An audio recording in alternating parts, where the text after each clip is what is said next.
The most common and frequent problems a lot of Warzone players struggle with is going up against players that are better than them. So that's why in today's video, I'm going to be giving you the best tips and tricks on how you can beat the sweaty players, how you can die less, and how you can improve both mentally and physically within the game.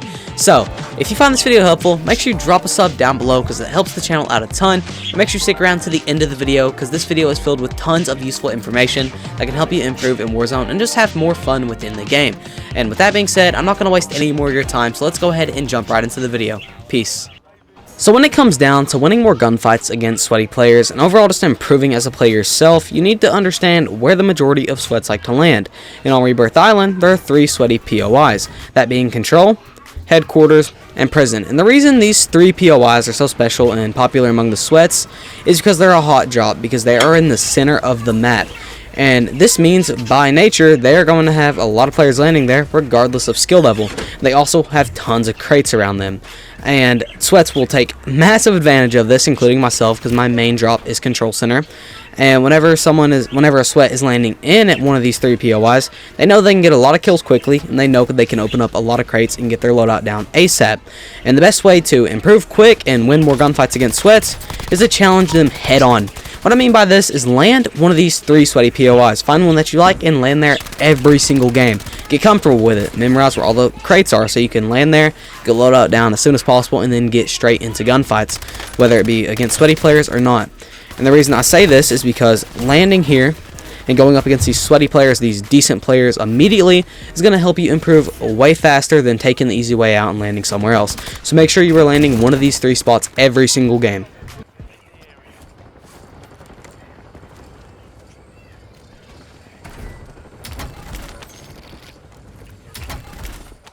So one of the best things you can do to become a better player and kill way more sweats is to be unpredictable with your movement.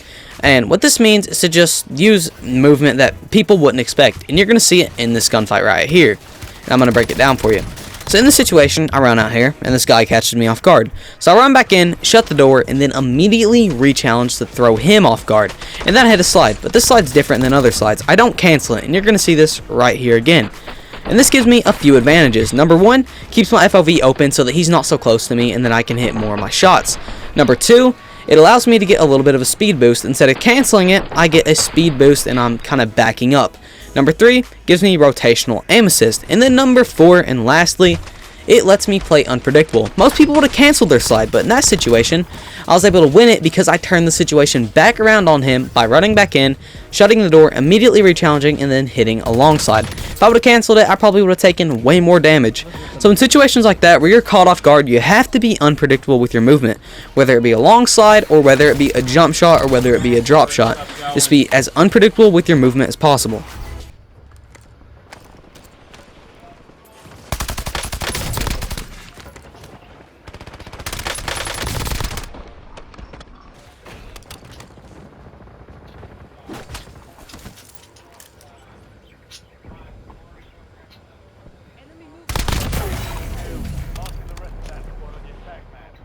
Another very important and useful tip to help you get more kills, especially against players that are using their movement unpredictably and using their cover, is to live ping. And what this means is whenever you are looking at an enemy, you hit the up arrow on your D-pad. That's going to put a little like diamond above the enemy's head. Now this is loaded resurgent, so there's already like a little name dot above their head, but there is a diamond whenever you hear ching, like you're going to hear in this right here, full speed. You're like a little noise. It's like you're pinging an area with the up arrow, but you're pinging the enemy. See that little diamond? If he was to run behind a wall, I would have seen exactly where he was moving to. This is a reason a lot of streamers get accused of having wall hacks and tracking enemies through walls whenever they're running behind them, and all they do is just live ping them. So get in the habit of hitting the up arrow on the D-pad before you even shoot at an enemy. In this next gunfight here against this pretty sweaty player, there's 2 things I want to break down. One being my patience and one being the way I use my movement. So notice when this enemy cracks me with this RCXD, I sit here and I wait for a second, and then I slide out around the corner. There's a reason I did this. So whenever he cracks me, I know he's going to push me. So I sit here and I listen for his footsteps. Whenever I hear his footsteps right about on the edge of this door and he's about to round the corner, I slide out and I break his camera. You will see so many pros do this. If they recognize they're in a bad spot and they know an enemy's pushing them, they'll play patient and they'll wait for the enemy to get to the edge and then they'll slide out. Watch it again. I'm listening, and then he gets to the edge of that door, about where that green sign is, and right when he's about to round the corner, I slide out and break his camera. Make sure that you are always doing this if you're in a situation similar to that one. Like if you're in a room and you know an enemy's about to round the corner, sit there and wait. You don't have to use YY, flashy, max sensitivity movement 24/7. Play patient sometimes, because at the end of the day, that's what makes a lot of good players a good player. They will sit there and they'll play patient. They won't put themselves in dangerous situations that they don't have to.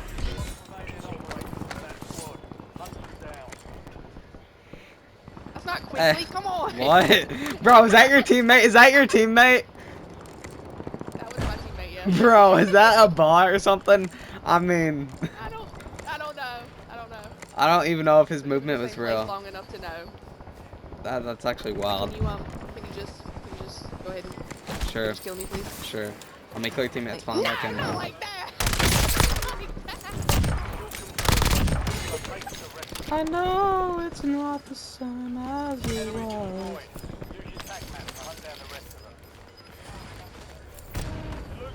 You know what? A tip to become a way better player and kill way more of the sweats is to pop UAVs. An UAV is something you can get from the buy station for $8,000 in normal resurgence, and it will give you so much information and show you where almost every enemy is at on your minimap. Your minimap is this little square map in the top left corner of your screen, and like it describes, it is a miniature version of your attack map. And as you can see here, there's these little dots on it. These dots are the enemies, and there's little arrows above or below these dots, and sometimes there's no arrows at all. And what these mean is if there's an arrow above the dot, the enemy is above me. As you can see here, if there's arrows below the dot, the enemy is below me, and if there's no arrow on the dot, it means they're on the same level as me. What you can do with this information is you can track down the enemies across the map and get way more kills since you know where they're at. Something else you can do is you can line up your little character arrow on your minimap with one of those dots as you're coming around a corner, and it will make it look like you knew exactly where he was, and looks like you have wall hacks because you did know where he was since you had the information on your minimap. So make sure anytime you get $8,000 or $4,000 at a fire sale, you are always trying to pop these UAVs. A very important thing to help you take a lot less damage in your gunfights is going to be moving while you're shooting at an enemy, or moving when you're in gunfights. You'll see it right here. When I'm in this gunfight, I just don't stop moving, and then I add in these two jumps to take less damage. You'll see it. I start shooting, and then I start jumping. You can see he cracks my plates and then half of my base health. And if I didn't jump and I just stood still, I probably would have lost that gunfight, and I probably would have died. A lot of players, especially newer players to the game, they'll just stand still or stand completely out in the open, and they'll take so much unnecessary damage. But what you should be doing is moving your left stick in any direction that will give you rotational aim assist, as long as you're trying to actively track them with your right stick, which pulls your aim to the enemy. And you also need to add in some jumps, some slides, and also some drop shots. Make sure you are never standing still when you're in a gunfight. So the main thing you gotta worry about when you're going up against a sweaty player is them breaking your camera and getting behind you. Because if they break your camera, they're most likely going to kill you because you cannot track them in time. And when you break it down, the main skill it comes down to is your tracking. And you'll see it right here. I'm tracking this enemy really well. Even whenever he slides around this corner and I know he's going to re-challenge, I chase him. And then whenever he goes to hit the re-challenge, you can see he hit a stem there. He goes to slide, but I also followed him and I kept him in front of me using my tracking. You're going to see it in this next gunfight as well, and it's even better to it's a better example. Whenever this enemy slides to my right, I immediately move my camera to the right. Whenever he moves to my left, instead of just aiming in on him and trying to move my iron sights to where he's at, I un-ADS, because you can move your camera faster when you're not aiming down your sight. So if an enemy breaks your camera or they get too far on one side of your screen, un-ADS, turn to them, and then you can re-ADS on them and try to recenter your aim. Always do this if an enemy breaks your camera. You want to peek at? Oh yeah, buddy, yeah. I'll give it to you. Alright, if you want a secret on how to actually improve in Warzone, then these two enemies I killed 2 times in a row, each by the way, are a perfect example of what not to do. A lot of YY TikTokers will not stay still. They'll always try to be like this person right here and always try to go for the camera break. But if you have actual skill in the game and you have actual movement and not YY movement, then you'll understand that you don't always have to be moving. Like right here, you'll see me, I'll stop and I'll just wait for him to come right back around that corner and to stop YYing. But whenever he goes around the corner thinking I'm chasing him, I catch him in an attack sprint and I'm able to kill him. It's this mindset that a lot of players will have where they think they have to get the camera break or they have to have like YY TikToker movement to be good. You don't have to. All you have to do is have simple movement, slide canceling around corners, centering your crosshairs, trying to track your enemy the way that I track them by un-ADSing, and then trying to recenter on them, and you will become a really good player. I'm a 2.5 KD, and my movement is better than most 5.5 KD YY TikTokers. And I mean, the movement does look good and all. I'm not going to say that it doesn't look good, but 99% of these YY TikTokers are going up against players that only get on the game for like 1 to 2 games a night at the most. And whenever they go up into a lobby like mine, where I actually have skill, then they get humbled really quickly and they can barely do anything against me because all they think they have to do is try to break my camera. Like this guy right here.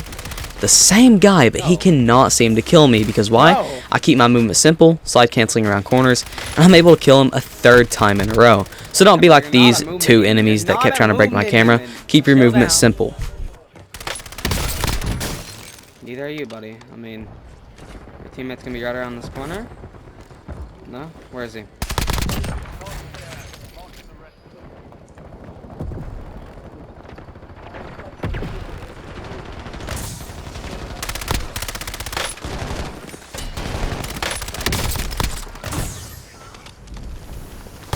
Brody.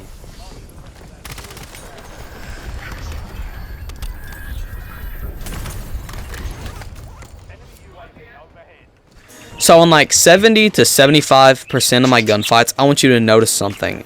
I always try to take my long-range gunfights or my gunfights that are kind of sketchy from a piece of cover or positioning, like right here. And this is what separates sweats from good players, because there is a difference. Sweats are like, they don't have any mindset, whereas good players, they will have more of a thought out approach. And like I said earlier, a lot of newer players or just players that aren't very good at the game, they will take a lot of their gunfights out in the open. But me, I always try to take my gunfights from a piece of cover, and that gives me a few advantages. Number 1, helps me take less damage in the gunfight, and number 2, gives me more control of the situation and more information. You're gonna see right here that I was able to pick up these 2 kills, altogether like 4 kills, because I started out on a piece of cover and positioning, and then I just went from there because I kept getting more and more information. So anytime you were in a gunfight that's sketchy or long range, I want you to always try to take it from a piece of cover or from a safe distance.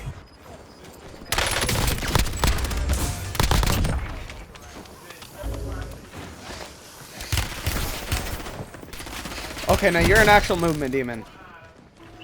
The fact that we are stacking in the big 2026 is wild. There are 3 enemies in that one room. All of them were shooting at me. They weren't very good, so that's the only reason I made it out there alive, because I thought quick and I immediately went through the window.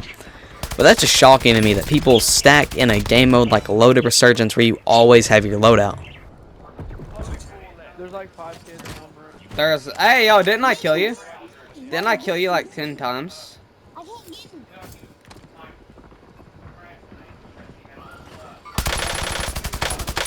Lord have mercy, will you die? Thank you. You're also dead.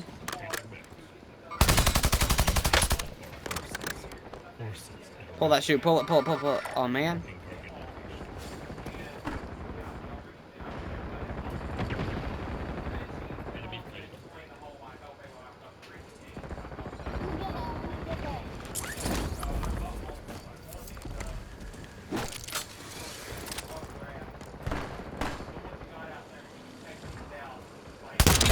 Yep, I seen your RCXD.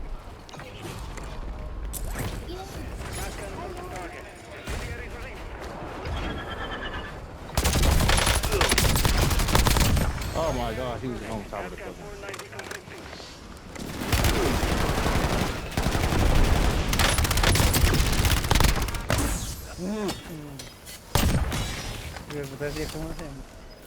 Oh, thanks for the compliment.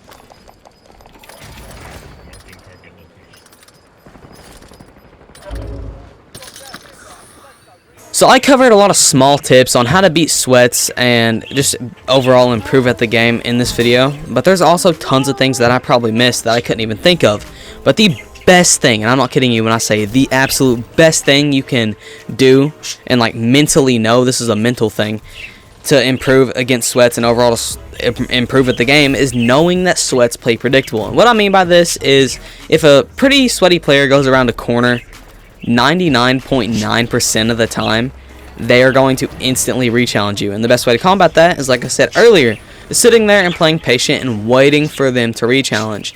It may sound stupid, but you watched me handle several sweats in this video like they were absolutely nothing because of the things I talked about, playing patient and tracking them really good. So, after this video, I am going to be switching up my content, though. It's kind of like random, but I do need to say it. I am going to be switching up some of my content. It's still going to be coaching, but I'm going to lean more into live commentary where I'm actually playing the actual game and talking you through my thought process on why I'm doing what I'm doing. I'm also going to be doing guides for beginners. Like my next video is going to be an aim guide. If you were a beginner, or even if you're like an advanced player, you can still watch it. There's going to be movement guides. There's going to be tons of guides. So make sure you watch those videos, and make sure you watch this video to the end to see me clutch up this 37 kill game.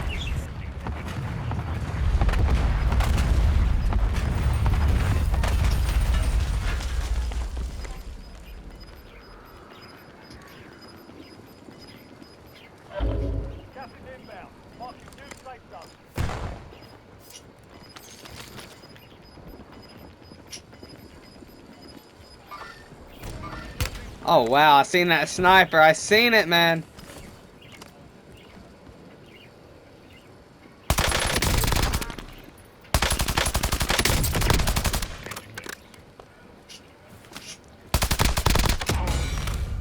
Just need to get your boy out the equation, huh? Can we talk about this like civilized people? Y'all go die to gas. Meanwhile, I get the dub with 35 kills, but I'm setting it right now. And no one has to be humiliated. Deal? Or nah? Because I'm not scared. I mean, if I die, there's still going to be a gameplay for my video.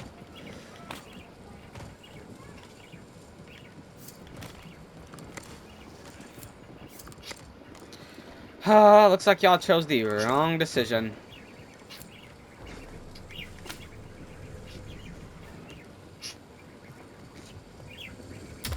You guys chose death. Well.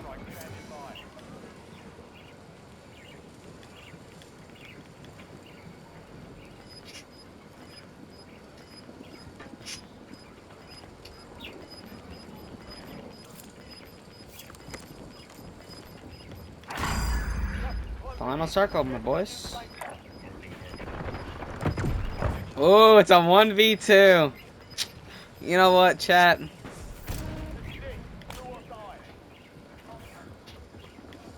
Do I toy with these kids?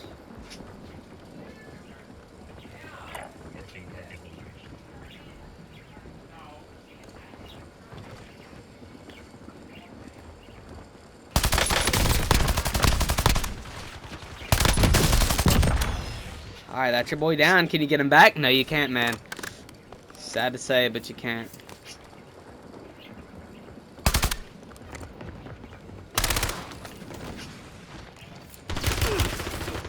You gonna chase it? Come on, come on, come on, buddy.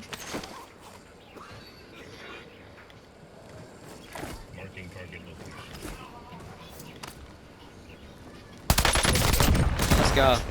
GG's. If you found this video helpful or just enjoyed it in any way, make sure that you drop a sub down below because it helps the channel out a ton, and because I put a lot of time and effort into these videos. And even right now, I'm finishing this video up with a tonsil stone and a massive headache. So whatever part of the video I've recorded with my Wolverine shirt on, it's me with a tonsil stone and with a massive headache because I just went to the dentist on Wednesday and they put fluoride on my teeth and it did not react well with my body. So if you want to learn how to stop playing scared in Warzone and learn to play more aggressive, check out this video right here because it will definitely help you in that aspect. So with that being said, check out my next video and I will see you on the next one. Peace.